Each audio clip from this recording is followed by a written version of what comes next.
Viewers, last video में आपने देखा होगा, मैंने आपको मॉल ऑफ इमारात की टावर 1 की कंस्ट्रक्शन के हवाले से आपको गाइड किया था।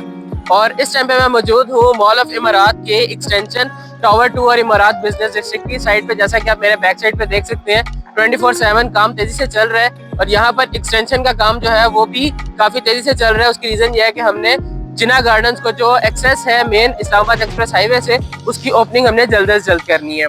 और यहाँ पर अगर मैं आपको दिखाता चलूँ, अर्थक्वेक रेजिस्टेंस के लिए 4 फुट की इसकी यहाँ पर टावर की जो है वो राफ्ट डाली गई है।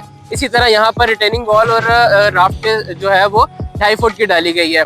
इसी के साथ साथ इस मेन लोकेशन के ऊपर इस्लामाबाद एक्सप्रेस हाईवे पे इमारात बिजनेस डिस्ट्रिक्ट में आप मुख्तलिफ ऑप्शंस जो हैं इन्वेस्टमेंट के लिए वो आप अवेल कर सकते हैं, जिसमें आपको शॉप्स, ऑफिसेज और सर्विस अपार्टमेंट्स मिलते हैं। अगर आप भी चाहते हैं ऐसी प्रीमियम लोकेशन के ऊपर इन्वेस्टमेंट करना, अभी हमसे दिए गए नंबर पर राब्ता करें।